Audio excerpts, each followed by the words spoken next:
Salam sejahtera dari Yesus Kristus, Isa Almasih Tuhan dan Juru Selamat kita. Bersyukur pada saat ini kita kembali lagi dalam segmen Saya Belajar Alkitab. Kali ini kita sama-sama akan melihat di dalam kitab Injil Matius, pasal yang pertama ayat 18-25.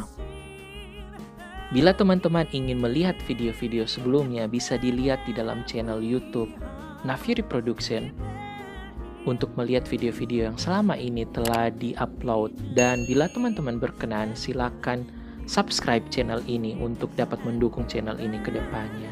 Dan bila teman-teman yang ingin secara audible, ingin mendengarkan video ini yang dalam konteks audio dinyatakan, silakan melihat di dalam platform-platform podcast yang ada di dalam konteks Spotify, Anchor, Google Podcast, Breaker, Podcast, Radio Public.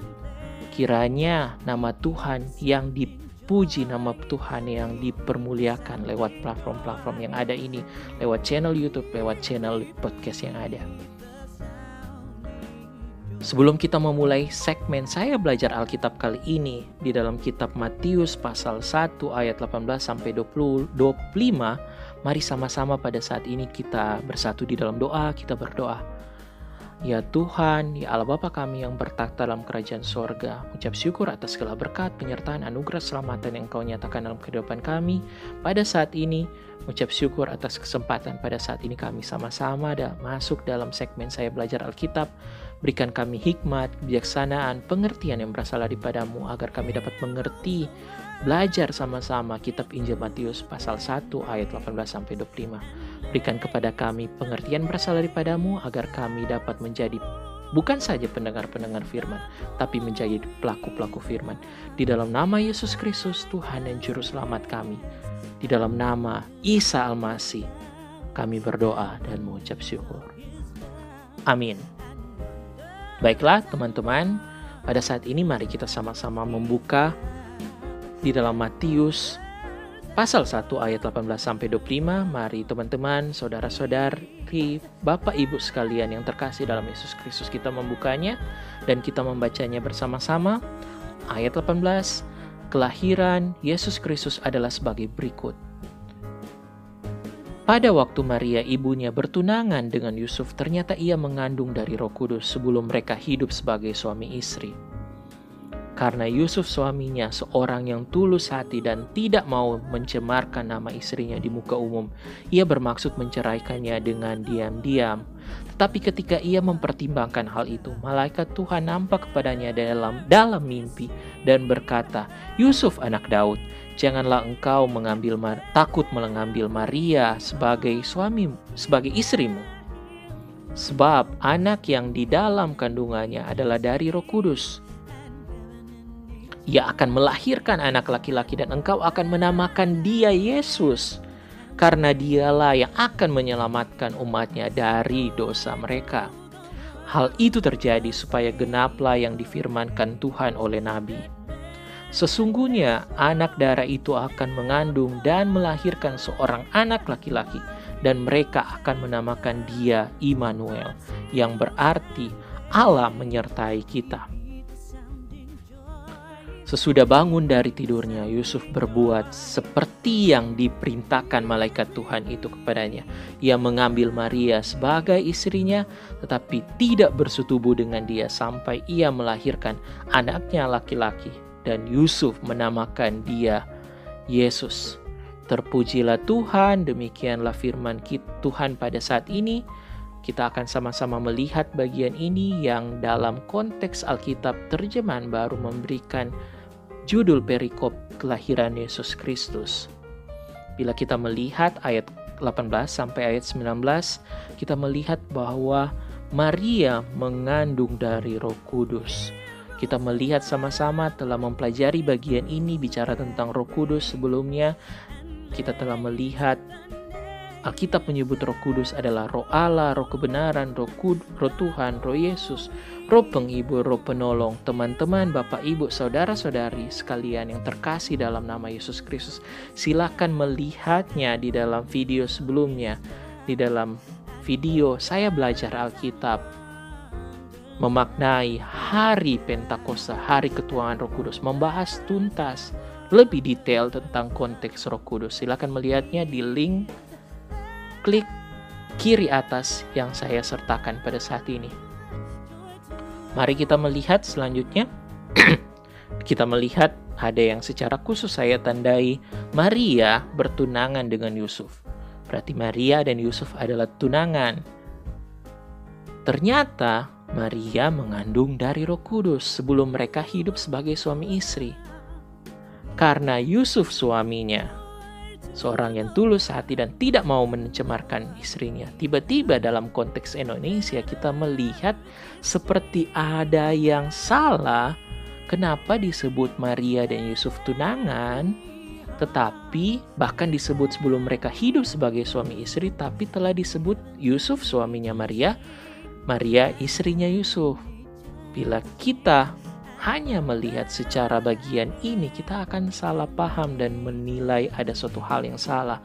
Padahal penting untuk kita melihatnya bersama-sama dalam konteks perjanjian lama, dalam konteks pernikahan Yahudi dan Ibrani. Pernikahan Yahudi dan Ibrani sesungguhnya dibagi menjadi 2 tahap. Yang pertama adalah tahap pertunangan, di mana dalam konteks Ibrani disebut erusin. Dan yang kedua adalah tahap pernikahan yang disebut nisuin. Apa itu pertunangan dalam konteks Ibrani? Jangan-jangan kita salah kaprah, kita melihat dalam konteks Indonesia pertunangan seperti ini, padahal kita perlu melihat konteks yang dijelaskan, yang diberitahukan dalam konteks pernikahan Yahudi. Pertunangan adalah masa di mana terjadi masa pengudusan, masa penyucian sebelum pasangan suami istri ini akan menuju dalam pernikahan yang kudus, di mana aktivitas seksual dilarang dalam periode ini. Dan konteks ini di mana Maria yang adalah anak darah perawan, di konteks ini malaikat Tuhan mengunjungi Maria, lalu Yusuf saat itu dan mengatakan Maria mengandung dari Roh Kudus. Menyatakan, menunjukkan bahwa Allah yang beracara, Allah yang berkehendak, Allah yang menunjukkan penggenapan dari nubuatan yang ada. Nanti kita lihat bersama-sama bagian ini. Bagian yang kedua adalah pernikahan itu sendiri. Bila kita melihat bersama-sama adalah masa setelah pertunangan. Pernikahan dimulai setelah pembacaan akad nikah dan pemberkatan pernikahan, di mana aktivitas seksual setelah pernikahan tersebut diizinkan. Bila kita melihat bagian ini sama-sama, adalah jelas bahwa konteks Matius 1 ayat 18 dan 19 bukan bertolak belakang, tapi adalah konteks tradisi, konteks perjanjian lama menyatakan bila seorang suami dan istri disebut seorang pria dan wanita disebut suami dan istri pada saat mereka mulai bertunangan, karena itu masuk dalam proses pernikahan yang ada. Makalah jelas Yusuf dan Maria bertunangan sebelum mereka benar hidup sebagai suami istri. Mereka belum hidup bersama-sama, belum melakukan aktivitas seksual, tapi mereka telah disebut sebagai suami dan istri. Yusuf adalah suaminya Maria. Maria adalah istri dari Yusuf. Bila kita melihat baik-baik bagian ini di ayat 19, karena Yusuf suaminya seorang yang tulus hati dan tidak mau mencemarkan nama istrinya di muka umum, ia bermaksud menceraikannya dengan diam-diam. Ada konteks yang kita lihat di bagian ini, di mana Yusuf bermaksud menceraikan Maria dengan diam-diam. Ada apa yang terjadi bila kita melihat dalam konteks tradisi Yahudi, Ibrani, dalam perjanjian lama, di dalam kitab Ulangan ayat 22. Ulangan 22 ayat yang ke-23 sampai 24, firman Tuhan, apabila ada seorang gadis yang masih perawan dan yang sudah bertunangan, dan jika seorang laki-laki bertemu dengan dia di kota dan tidur dengan dia, maka haruslah mereka keduanya kamu bawa keluar ke pintu gerbang kota dan kamu lempari dengan batu sehingga ia mati. Gadis itu, karena walaupun di kota ia tidak berteriak-teriak, dan laki-laki itu karena ia telah memperkosa istri sesamanya manusia. Demikianlah harus kau hapuskan yang jahat itu dari tengah-tengahmu. Kita bisa melihat bagian ini sama-sama, di mana ada seorang gadis yang masih perawan, sudah bertunangan, tapi tidur dengan laki-laki lain, dengan laki-laki. Haruslah kamu melempari dia dengan batu, merajam dia dengan batu sehingga mati gadis itu dan laki-laki itu karena ia telah memperkosa istri sesamanya. Kita bisa melihat sama-sama wanita ini bertunangan, namun telah disebutkan laki-laki itu telah memperkosa istri sesamanya itu. Sama manusia menyatakan, menjelaskan bukti dari perjanjian lama. Ada banyak bukti dalam perjanjian lama lainnya menunjukkan bahwa seseorang yang telah bertunangan telah disebut sebagai suami dan istri, namun tidak beraktivitas seksual, belum hidup sebagai suami dan istri. Demikianlah harus kau hapuskan yang jahat itu dari tengah-tengahmu. Hal inilah yang membuat Yusuf ingin bermaksud menceraikan Maria secara diam-diam, dengan diam-diam, menunjukkan hal yang jelas bahwa Yusuf adalah seorang yang tulus hati, yang memiliki kepribadian yang tulus hati, yang saleh, dan dia, Yusuf, begitu mengasihi, mencintai Maria, dan tidak ingin Maria dirajam dengan batu, dilempar dengan batu sampai mati. Suatu tindakan yang ditunjukkan bagi Yusuf yang begitu tulus hati, begitu saleh, begitu mencintai Maria. Padahal adalah suatu hal yang manusiawi dalam dunia ini. Bila mana ada orang yang dikecewakan, dia akan emosi, akan marah, apalagi mendapati calon istrinya atau istrinya dalam konteks ini, Maria, istrinya, tunangannya, telah hamil di luar pernikahan. Walaupun kita telah melihat jelas-jelas bahwa kehamilan Maria oleh karena dari Roh Kudus, bukan karena aktivitas seksual. Hal yang penting untuk kita lihat bagian ini pada saat kita melihat ketika Yusuf ketika ia mempertimbangkan maksud itu, malaikat Tuhan nampak kepadanya dalam mimpi dan berkata, "Yusuf, anak Daud, janganlah engkau takut mengambil Maria sebagai istrimu, sebab anak yang di dalam kandungannya adalah dari Roh Kudus." Kita melihat tetapi ketika ia mempertimbangkan maksud itu, menunjukkan Yusuf secara hati-hati, tidak gegabah, bertindak hati-hati, meminta hikmat agar dia tidak salah langkah. Menarik, pada saat dia mempertimbangkan maksud itu, malaikat Tuhan menampakkan diri kepada Yusuf dalam mimpi dan berkata, "Yusuf, anak Daud, janganlah engkau takut mengambil Maria sebagai istrimu, sebab anak yang di dalam kandungannya adalah dari Roh Kudus." Menunjukkan penyertaan Allah, maksud Allah, penguatan dan penegasan dari Allah, agar supaya Yusuf tidak takut, tidak khawatir, jangan takut mengambil Maria sebagai istrinya, karena itu merupakan kehendak Allah. Ada rancangan Mesias, Juru Selamat, telah dinyatakan dalam kandungan Maria dan melalui pernikahan Yusuf dan Maria.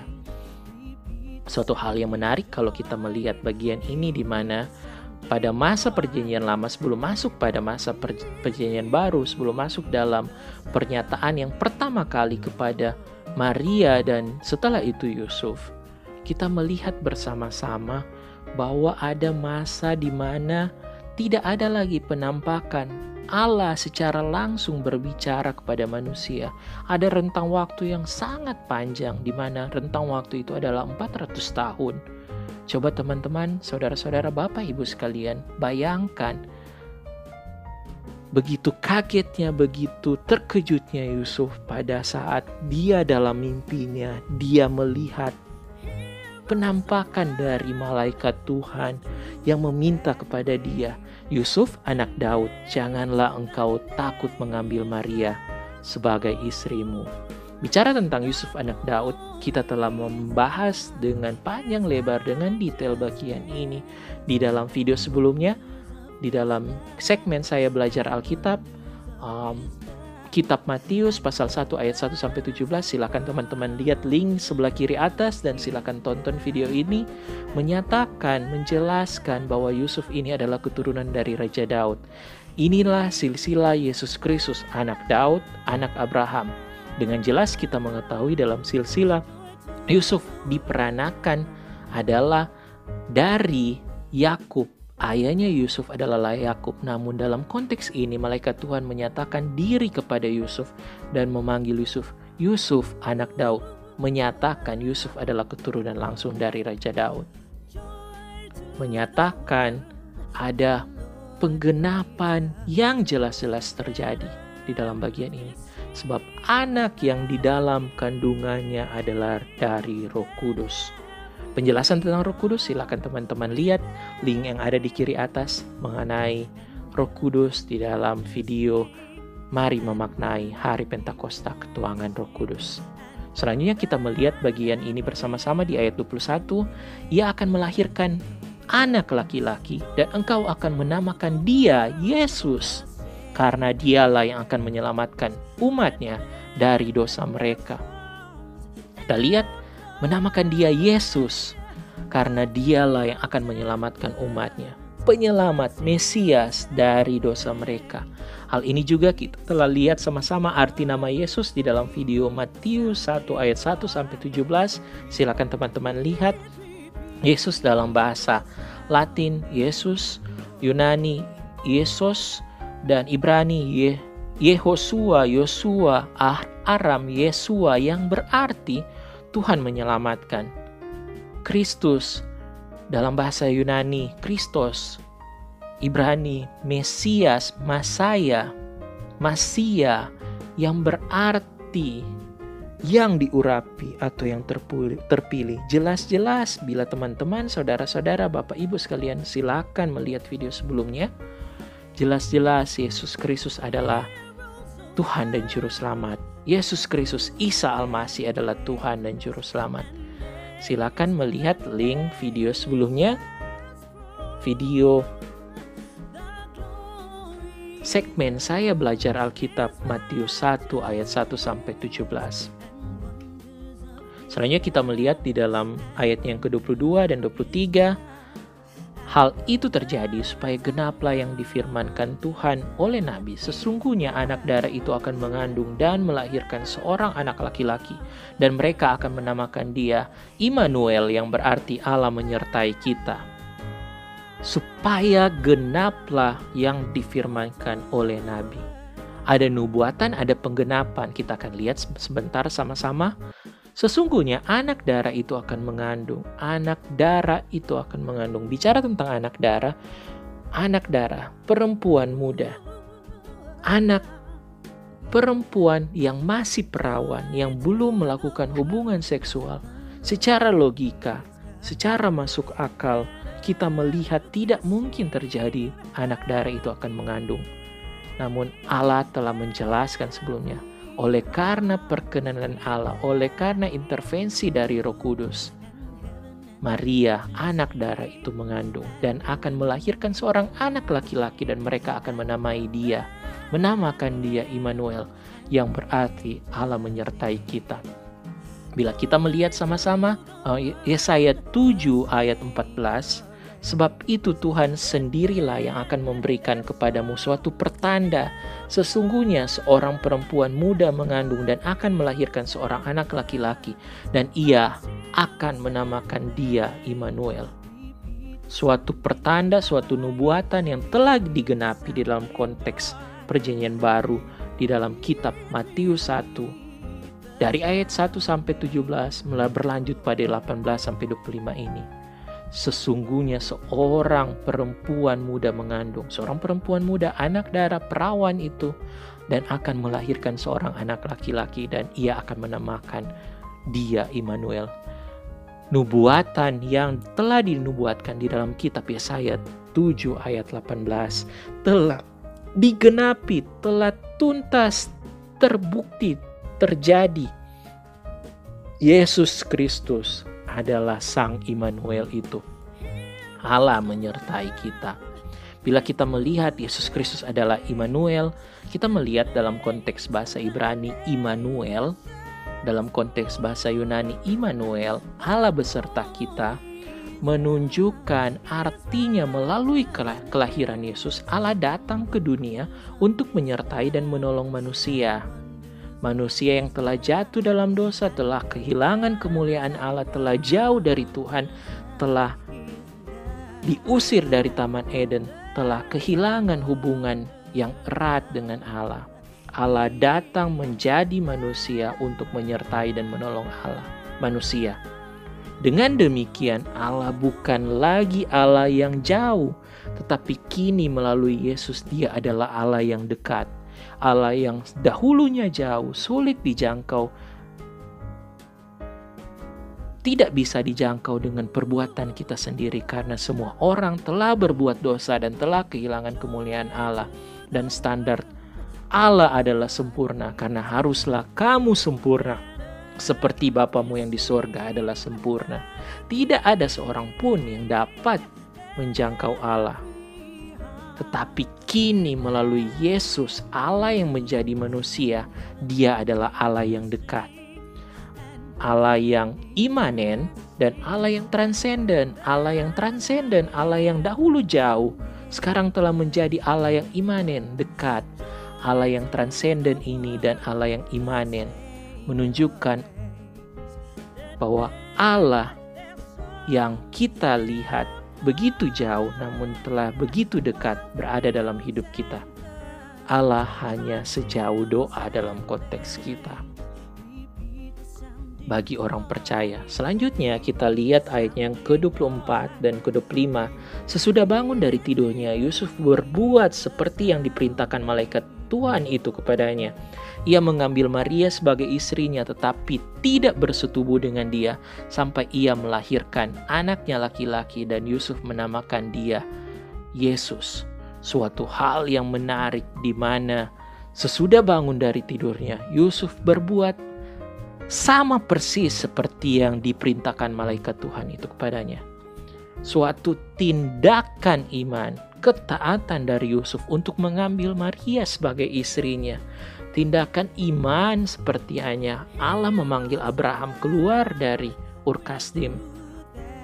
Tindakan iman yang sama dilakukan oleh Yusuf untuk mengambil Maria dengan taat sebagai istrinya.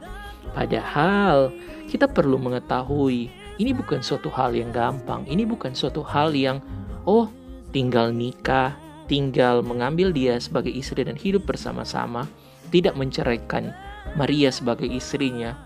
Menyatakan penting untuk kita melihat bahwa dalam konteks waktu itu, pada saat mereka nikah dan Maria melahirkan, orang-orang akan sadar, akan tahu bahwa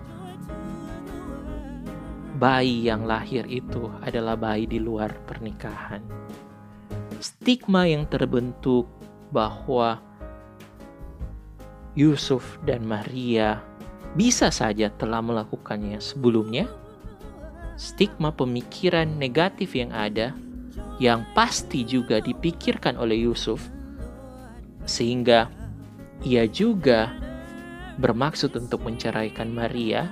Namun menarik, Yusuf tidak menjadikan pemikiran-pemikiran duniawi itu sebagai dasar dia berpijak, tapi dia mengambil tindakan iman, tindakan ketaatan kepada Allah, kepada Tuhan, Allahnya Abraham, Ishak, dan Yakub, untuk mengambil Maria sebagai istrinya.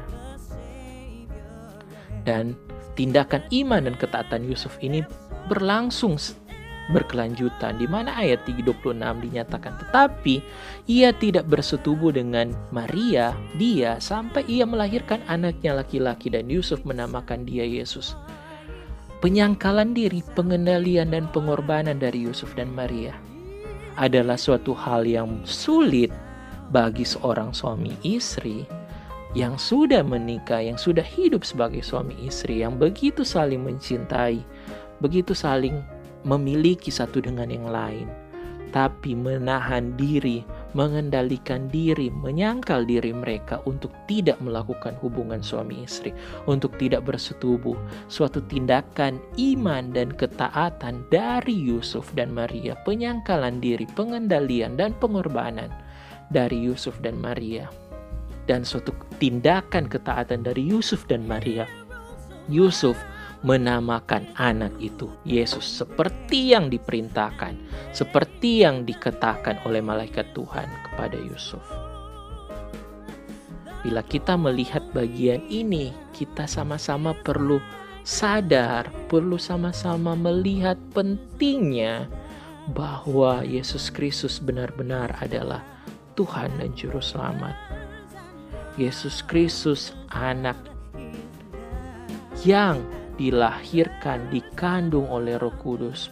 Allah yang telah menjadi manusia itu adalah Mesias, Juru Selamat dan penebus dari dosa-dosa kita, adalah Tuhan dan Juru Selamat kita. Telah jelas, telah terbukti, telah nyata terjadi. Bahkan kita melihat di dalam Matius 1 ayat 1-17 menyatakan, menunjukkan dengan jelas bahwa Yesus Kristus adalah Tuhan dan Juru Selamat. Marilah teman-teman sekalian, Bapak, Ibu, Saudara-saudari yang terkasih di dalam nama Yesus Kristus, Isa Al-Masih, Tuhan dan Juru Selamat kita. Bagi yang masih ragu, bagi yang belum benar-benar menyerahkan hidup mereka kepada Tuhan, marilah kita menyerahkan hidup kita kepada Tuhan. Bagi yang belum, bahkan ragu dan tidak menerima Yesus Kristus, marilah kita membawa diri kita untuk secara iman kita berkata, aku mau menerima Yesus Kristus secara pribadi, Isa Al-Masih secara pribadi sebagai Tuhan dan Juru Selamatku. Masuklah di dalam hidupku, berkuasalah di dalam hidupku, jadilah Tuhan dan Juru Selamat di dalam hidupku. Tuhan yang berkuasa di dalam hidupku, Juru Selamat yang telah menebus segala dosa-dosaku. Biarlah Tuhan yang memimpin, menunjuk, mengarahkan, dan membawa kita dalam pengenalan akan Yesus Kristus, Isa Al-Masih, sebagai Tuhan dan Juru Selamat kita. Dan kita taat dan setia melakukan apa yang menjadi kerinduan hati Tuhan. Demikian bagian kita pada bagian ini. Kita telah melihat di dalam Matius 1 ayat 18-25 segmen saya belajar Alkitab kali ini. Bila teman-teman terberkati dengan bagian ini, jangan lupa untuk subscribe channel YouTube Nafiri Production. Biarlah segala sesuatu untuk kemuliaan Tuhan. Dan juga teman-teman bisa mendengarkan podcast dari video ini di dalam platform-platform podcast yang ada: Spotify, Anchor, Google Podcast, Breaker, Podcast, Radio Public. Dan untuk sebelum kita menutup bagian ini, mari sama-sama kita bersatu di dalam doa. Kita berdoa. Ya Tuhan, ya Allah Bapa kami yang bertata di banyak surga, mengucap syukur atas kesempatan yang indah, waktu yang telah Engkau berikan bagi kami bersama-sama saat ini untuk belajar segmen Alkitab. Saya belajar Alkitab di dalam kitab Injil Matius pasal 1 ayat 18-25. Biarlah kepada kami diberikan pengertian menjadi pendengar-pendengar firman, diberikan hikmat, tapi bukan saja pendengar, tapi menjadi pelaku-pelaku firman. Biarlah kami memiliki benar-benar iman, pengharapan, dan kasih yang tertuju pada Yesus Kristus, Isa Al-Masih sebagai Tuhan dan Juru Selamat kami. Biarlah kami dapat menjadikan Yesus Kristus sebagai yang pertama dan terutama dalam kehidupan kami. Pimpin dan terus jaga kami dalam hidup kami. Biarlah kami dapat menjadi berkat, menjadi terang dunia, menjadi garam dunia, menjadi kesaksian bagi kemuliaan nama-Mu. Terpujilah nama-Mu di dalam nama Yesus Kristus, Tuhan dan Juru Selamat kita. Kami berdoa dan mengucap syukur. Amin. Kiranya Yesus Kristus, Isa Al-Masih memberkati kita untuk menjadi berkat bagi kemuliaan nama-Nya. Sebab segala sesuatu adalah dari Dia, dan oleh Dia dan kepada Dia. Bagi Dialah kemuliaan sampai selama-lamanya. Teman-teman, Bapak, Ibu, Saudara-saudara yang terkasih di dalam nama Yesus Kristus, silakan melihat channel-channel yang ada. Silakan melihat video-video yang saya sertakan di akhir video ini. Silakan ditonton, dan bila menjadi berkat, silakan bagikan, share itu ke orang yang lain. Biarlah damai sejahtera Yesus Kristus yang melampaui segala akal akan menyertai kita sampai kepada kesudahan, dan biarlah kita sekalian akan tetap menjadikan Yesus Kristus Isa Al-Masih sebagai yang pertama dan terutama dalam kehidupan kita. Terima kasih, sampai jumpa di dalam segmen selanjutnya. Tuhan Yesus memberkati.